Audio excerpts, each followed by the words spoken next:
Prince Harry, 36, and Meghan Markle, 39, are said to be upset Prince Charles' reported plans for a slimmed-down monarchy could mean their children Archie Harrison and baby Lilibet miss out on royal titles.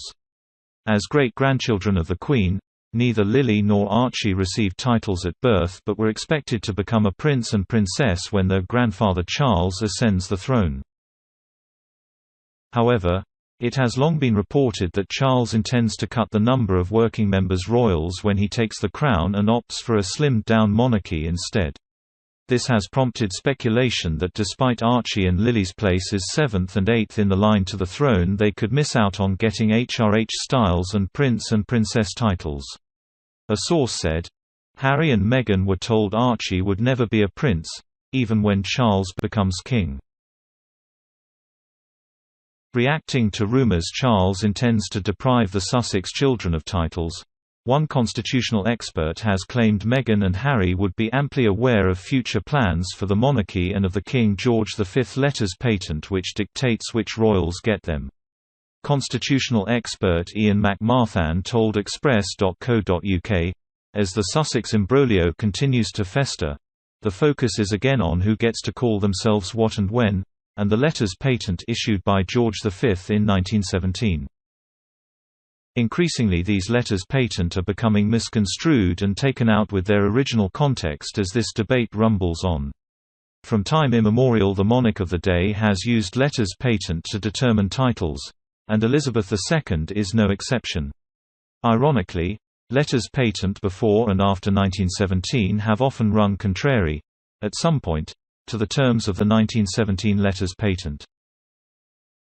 Explaining the piece of law that dictates which royals get titles, Mr. MacMarthanne added, "George V issued two sets of letters patent in 1917, one changing the house and family name from the Germanic Saxe-Coburg-Gotha to Windsor, and the other, the 1917 letters patent being most spoken about today, which stripped all German relations of their British titles, and British relations of their German titles."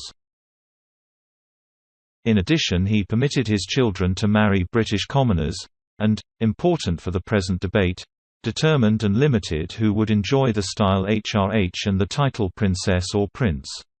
Both sets of letters patent were however a response to anti-German sentiments during the Great War, and a need for the monarchy to appear more British and in touch with the masses, facts that are either being forgotten or overlooked. During their March interview with Oprah Winfrey, the Sussexes seemed to suggest their son Archie was unfairly stopped from becoming a prince when his royal Cambridge cousins were. However, Mr. MacMarthanne has claimed the Sussexes would be aware of why Prince William's children had been given titles and not theirs. The expert added, "Since 1917 George V's letters patent seem to have taken on a life that is hard to believe was ever imagined, and have come to be considered as some mythical founding document of the modern monarchy. This is simply erroneous. Elizabeth II has twice modified George V's 1917 letters patent, first when she created the Duke of Edinburgh a prince in 1957, and again in 2012 to ensure all Prince William's children would be HRHs and princess or prince from birth. Charles will able to decide whether or not he wishes to amend the letters patent as king, and his plans for a smaller firm have been known for decades," Mr. MacMarthanne explained. He added, "Letters patent are not set in stone.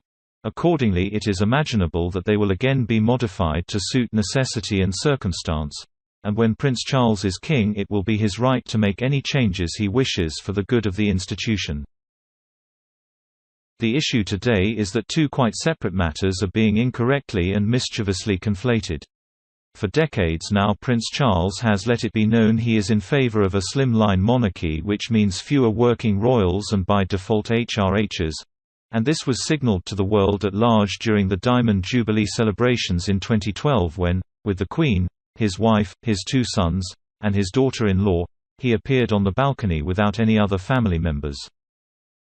The expert claimed that if anyone's children were truly being deprived of royal titles then it would be Sophie Wessex and Prince Edward's offspring who have been raised without them in order to afford them more privacy. The expert added, "Additionally, It should be kept in mind that if anyone is being denied their rights by the 1917 letters patent, and presently, it is the children of the Earl and Countess of Wessex, who, despite being HRHs and a princess and prince, do not use these styles. The Earl and Countess took the view that burdening their children with these titles could restrict their life choices, which would be unfair given there was no expectation that they would be working royals, much like any children of the Duke and Duchess of Sussex. According to Mr. MacMarthanne, Harry would be perfectly aware of the rules around titles having been raised within the firm. He added, "The existence of the 1917 letters patent, together with these past events and future intentions, have been in play long before the Duke of Sussex married or the births of his children, the Earl of Dumbarton and the Lady Lilibet Mountbatten Windsor, otherwise Archie and Lili." The expert concluded, "These are facts which the Duke could reasonably be presumed to have cognizance of through living and growing up in the royal family. And in respect of the 1917 letters patent specifically, it would appear, courtesy of their Oprah interview, that both the Duke and Duchess were amply aware of their existence, despite being obviously unsure and confused as to who issued them and their implications."